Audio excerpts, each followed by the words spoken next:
comment gérer son temps, quel est le rapport que nous pouvons avoir au temps quand nous sommes considérés, enfin concernés plutôt par le haut potentiel.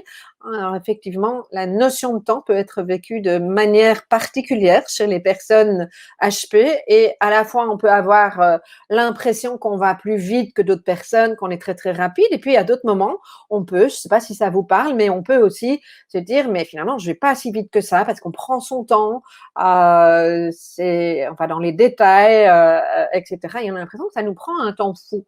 Même chose, on peut avoir l'impression que les choses peuvent aller relativement vite, un coup de baguette magique, parce que dans notre tête, c'est très clair. Et puis, il y a des choses pour lesquelles on va prendre du temps, on va procrastiner. Enfin, on pourrait passer des heures à aborder ce sujet. La gestion du temps, enfin, en tout cas, peut-être pas la gestion, mais le rapport au temps n'est pas toujours facile. Alors aujourd'hui, j'ai une invitée, Magali Barcelot, qui va nous parler effectivement de ce rapport au temps quand on est concerné par le haut potentiel. Elle va nous donner quelques explications sur les causes de ce rapport particulier au temps et puis surtout les pistes d'amélioration par rapport à ce rapport au temps.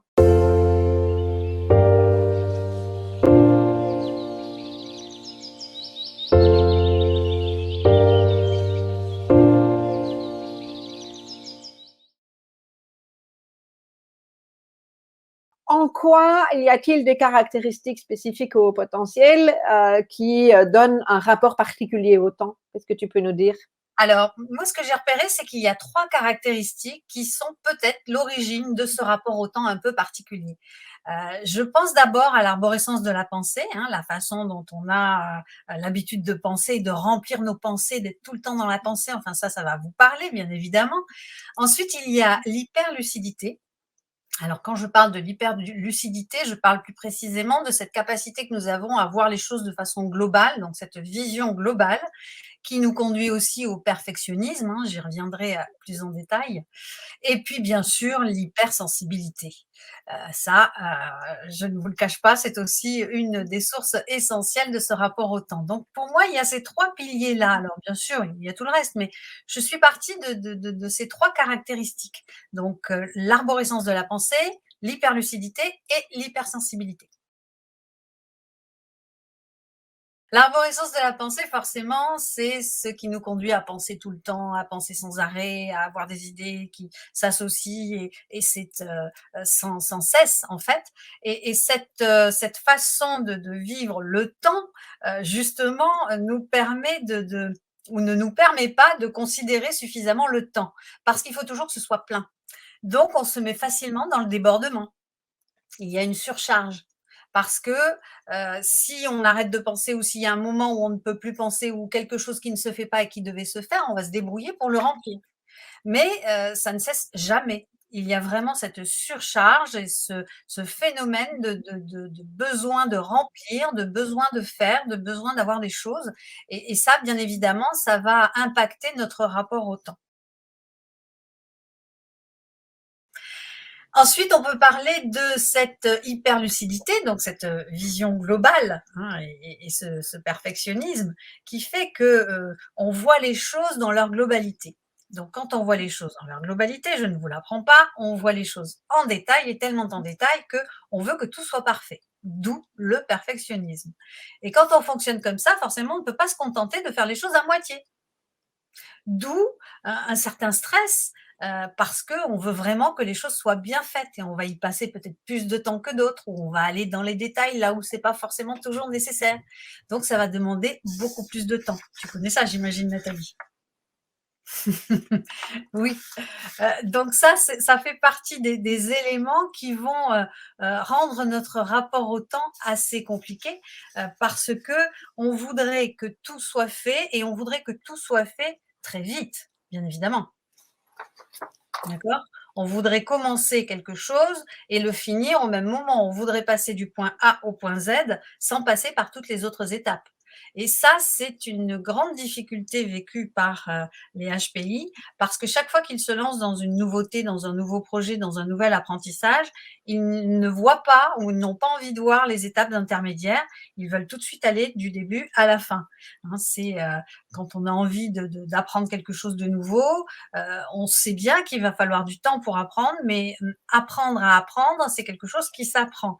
Et on voudrait passer de A à Z, encore une fois, comme je le dis. Et ça, c'est vraiment un défaut qu'on retrouve. Hein. Je peux parler de défaut parce que c'est un handicap pour beaucoup, souvent pour les enfants. Hein. On se rend compte que quand ils ont eu l'habitude d'intégrer des choses assez facilement et qu'ils se heurtent à des choses plus difficiles, ils n'arrivent pas à passer ces étapes-là. Donc, ça rend le rapport au temps encore un peu plus complexe. Qu'est-ce qu'on peut dire aussi? Dans cette hyperlucidité, il y a aussi la notion de l'engagement sans mesure au détriment de tout ce qui se passe autour dans sa vie. On voit en plus là où on veut aller, on sait précisément là où on veut aller, donc on y passe un temps fou et on ne se rend même plus compte du jour, de la nuit, des heures et de tout ce qui se passe à côté de nous. Donc ça, c'est assez fréquent aussi. Il y a également la mauvaise estimation du temps. Mhm. Quand on est là-dedans, c'est un petit peu la même chose par rapport à ce que je viens de nommer, c'est qu'on n'estime pas le temps qu'il faut.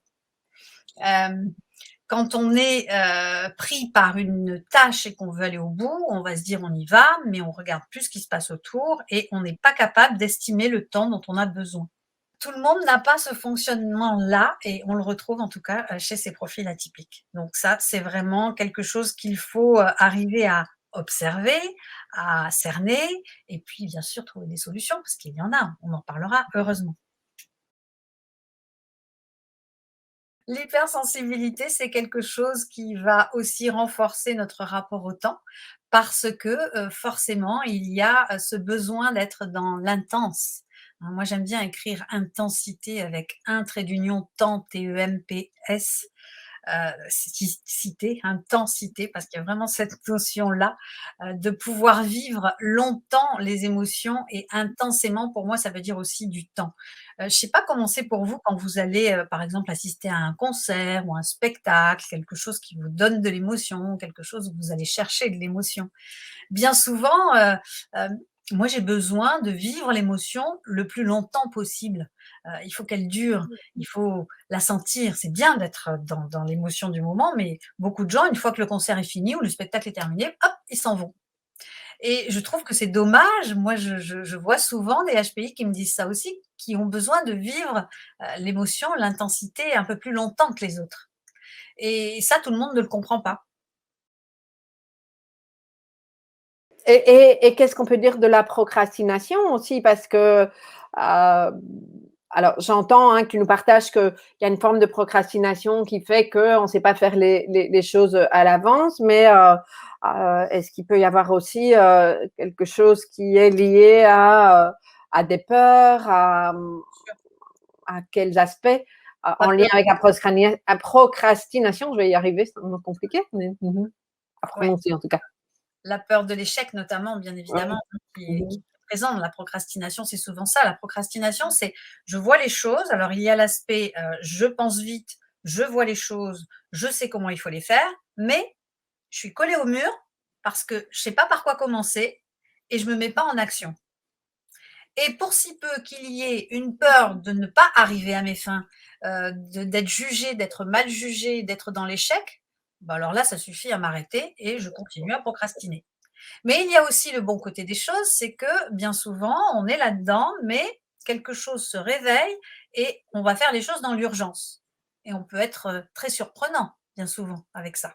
Je ne sais pas si ça vous est arrivé, mais j'aurais plein d'exemples à donner aussi de choses où, tu sais, tu es là, tu te dis: «Ah, il faut que je le fasse, il faut que je le fasse, il faut que je le fasse», mais tu ne le fais pas. Et puis au moment où tu le fais, tout le monde est surpris parce que à la dernière minute, clac, ça s'est enclenché. Mais en fait, ça ne veut pas dire que tu as tout fait à la dernière minute. Tu as fait les choses au fur et à mesure parce que ton cerveau lui a continué à travailler malgré toi. Il a mis les choses en phase et puis à un moment donné, hop, tu es dans l'urgence, tu sais qu'il faut le faire et tu le fais. Mhm. C'est assez étonnant, hein, c'est toujours bluffant hein, chez les HPI ce genre de phénomène. Ça m'est arrivé assez régulièrement. Euh, et donc, ça, c'est une force par contre. Donc, c'est bien que vous connaissiez ça, mais il faut savoir s'en servir.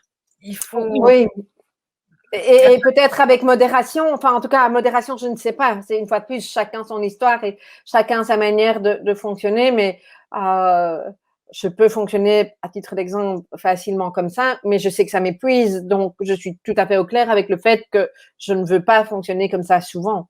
C'est une Ouais. ressource à laquelle je peux me connecter, et tant mieux, mais c'est pas la ressource à laquelle j'ai envie de me connecter en continu parce que je prends de l'énergie que je n'ai pas envie de donner. C'est ça. Et ça, c'est une source de stress énorme, hein, Mmh. d'attendre la dernière limite. Alors, ça va dépendre des enjeux. On peut s'amuser à faire ça parfois selon les enjeux, mais quand il y a quelque chose de très important, c'est vraiment pas à conseiller parce que, comme tu dis, ça va demander une énergie terrible et ça peut basculer dans le dramatique aussi, hein, en fonction de l'enjeu. Dernière petite question, puisque le temps file, Magali. Quelles seraient les autres astuces ou clés que tu aurais envie de donner pour améliorer son rapport au temps en tant que personne concernée par le haut potentiel?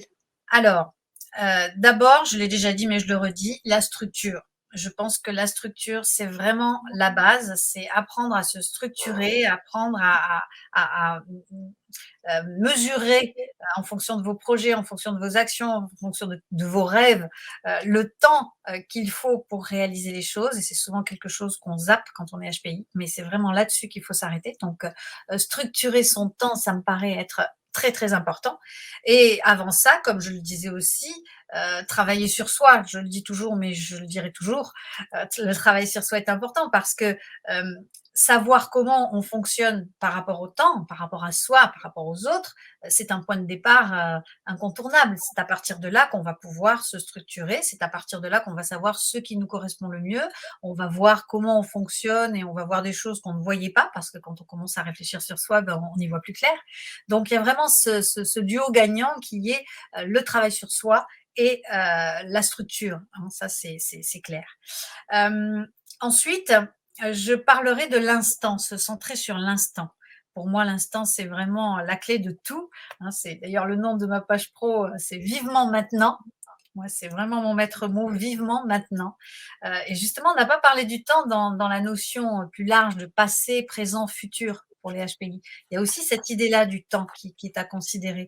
Est-ce que vous êtes plutôt tourné vers le passé? Est-ce que vous êtes plutôt centré sur ce qui se passe là, maintenant, aujourd'hui? Ou est-ce que vous êtes toujours tourné vers le futur, vers l'avenir et vous êtes impatient de réaliser des choses? Donc, il y a déjà à voir comment vous vous situez par rapport à tout ça.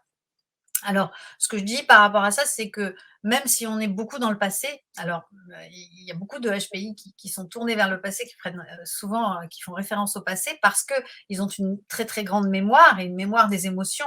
Donc forcément, ça les renvoie toujours à des choses vécues et ce que je propose chaque fois qu'on est sur ces sujets-là, c'est de dire: «Ben, OK, vous pouvez avoir ces idées du passé, être toujours en contact avec le passé, mais se dire ici et maintenant, là, quand j'y pense, qu'est-ce qu'il en reste et qu'est-ce que ça me fait et qu'est-ce que ça me fait vivre? Parce qu'aujourd'hui, c'est ça et à un autre maintenant, ce sera encore autre chose.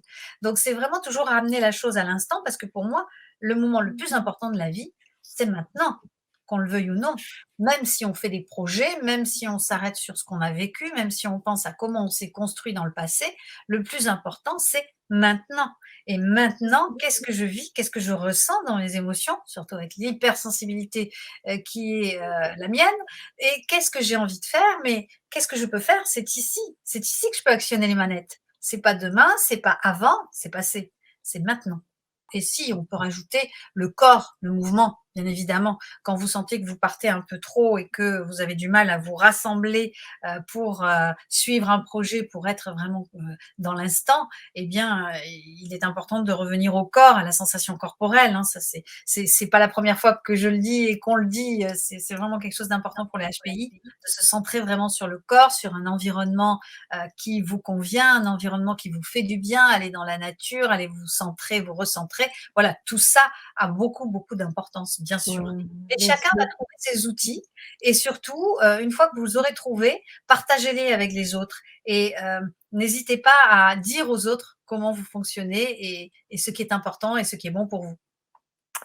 Merci Magali. pour cet échange super intéressant. Merci à Euh, merci à vous. et puis, ben, je rappelle à tout un chacun qu'effectivement, au fil de votre connaissance de vous, de la découverte de votre douance, si vous venez de la découvrir au fil du chemin, tout ça prend plein de nuances. Ce qui est juste pour vous aujourd'hui ne le sera peut-être plus dans quelques temps et inversement. Donc voilà, n'hésitez pas à réécouter cette interview de temps en temps pour capter ce qui vous parle à ce moment-là. Si vous avez apprécié cette interview, bien, dites-moi ce qui vous a inspiré en commentaire, si vous le voulez bien. Et puis, tout simplement, vous pouvez aussi me mettre un petit pouce pour m'encourager à interviewer d'autres personnes. Si vous souhaitez mieux vous comprendre et découvrir des clés pour vivre votre singularité comme une force, je vous laisse télécharger notre magazine Regard pluriel sur le haut potentiel et vous trouverez en description de cette vidéo. Il est gratuit. À bientôt!